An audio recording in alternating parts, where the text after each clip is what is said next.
আসসালামু আলাইকুম। আবারও হাজির হলাম আপনাদের মাঝে নতুন আরেকটি ভিডিও নিয়ে। আজকে যে ভিডিওটি এটি একটি গুরুত্বপূর্ণ ভিডিও, যারা আপনারা স্পিকার ব্যবহার করেন, খাস করে মাইক্রোওয়েভ স্পিকার, তাদের জন্য এই ভিডিওটি তৈরি করা। তো আপনারা দেখতে পাচ্ছেন আমাদের সামনে কিছু টুইটার স্পিকার আছে। তো মাইক্রোওয়েভের TMN1 বা আদার্স যে কোনো মাইক্রোওয়েভ স্পিকার, খাস করে TMN1 ক্ষেত্রে যে বিষয়টা হয়, যেটা হলো যে সেই স্পিকারের যে টুইটারগুলো হয় সেগুলোর সাইজটা কিন্তু একই, কিন্তু সমস্যা অন্য জায়গায়। সেটা হলো যে এই যে সাইড ফ্রেম যেটা হয়, ওদের সাইড ফ্রেমের সাইজটা হলো এত বড়, এখান থেকে 4 জায়গা থেকেই এই স্ক্রু লাগানোর জায়গাটা এত বড়। তো আমাদের যদি নর্মালি মাইক্রোওয়েভের যে স্পিকারগুলো আছে সেগুলো নষ্ট হয়ে গেলে আমরা সেম স্পিকার পাই না, যার কারণে ব্যবহার করতে আমাদের খুব কষ্ট হয়। যেহেতু সেম স্পিকার পাওয়া যায় না, বক্সে বসানো যায় না, তো সেই ক্ষেত্রে কী করণীয় আছে? সেই ক্ষেত্রে এই যে স্পিকারগুলো আছে আমাদের হাতে দেখতে পাচ্ছেন আপনারা, এই স্পিকারগুলো ব্যবহার করতে পারেন। তবে কিছু বিষয় আছে, সেটা হলো যে এই স্পিকারগুলো সাধারণত কিছুটা ছোট হয়। তো ছোট হলে আমরা কি করব, সেটা তো একটা বড় বিষয়। তো আর স্পিকারগুলোর সাউন্ড কোয়ালিটি কেমন, সেটাও একটা বিষয়।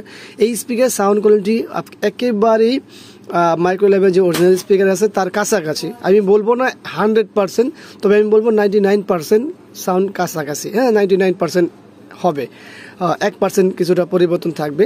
এখানে সবচেয়ে বড় বিষয় হলো যে স্পিকার বক্সে যদি সঠিকভাবে ফিটিং না হয়, সেই ক্ষেত্রে হলো মূলত ঝামেলা। তো সেই ক্ষেত্রে কী করণীয়?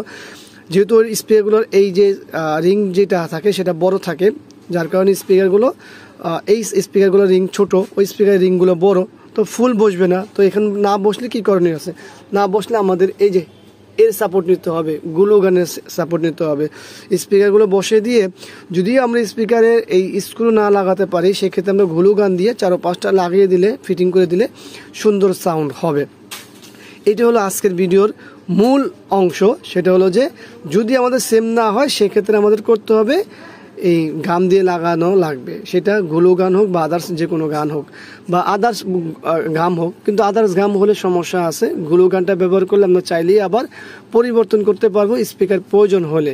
কিন্তু যদি আমরা অন্য কোনো গাম ব্যবহার করি, তো সেক্ষেত্রে আমাদের আবার পরবর্তীতে স্পিকার চেঞ্জ করলে, খাস করে যদি আপনি ধরেন ভবিষ্যতে একটা সেম স্পিকার পেয়ে গেলেন, মাইক্রোওয়েভের সেম টু সেম স্পিকার পেয়ে গেলেন, তখন তো আপনি শুধু স্পিকারটা ব্যবহার করতে পারবেন না। যদি অন্য কোনো গাম দিয়ে লাগায়, সেক্ষেত্রে বক্সের ক্ষতি হবে। সেই চিন্তাভাবনায় আমরা বলবো যে এই মুহূর্তে একান্তই তো পাওয়া যায় না স্পিকার, সেখানে যদি আমরা এই ধরনের স্পিকার পাই, ব্যবহার করতে পারি। তো ব্যবহার করলে সাউন্ডও ভালো হবে, কিন্তু শর্ত একটাই থাকবে, সেটা হলো যে আমাদের ওই বসানোর ব্যাপারটাই খেয়াল রাখতে হবে। তো সবাইকে ধন্যবাদ জানাচ্ছি। আশা করি আপনাদের এই ভিডিওটি ভালো লাগবে। ভিডিওটি ভালো লাগলে অবশ্যই লাইক, কমেন্ট, শেয়ার অবশ্যই আমাদের এই চ্যানেলটির সঙ্গে থাকবেন। আবারও দেখাবেন ইনশাআল্লাহ অন্য কোনো বিষয় নিয়ে।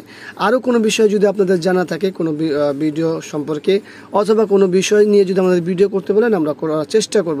দেখাবো ইনশাআল্লাহ অন্য কোনো বিষয় নিয়ে। আজকে আমাদের এখানে বিদায়। আল্লাহ হাফেজ। আসসালামু আলাইকুম রহমতুল্লাহি ওয়া বারাকাতুহু।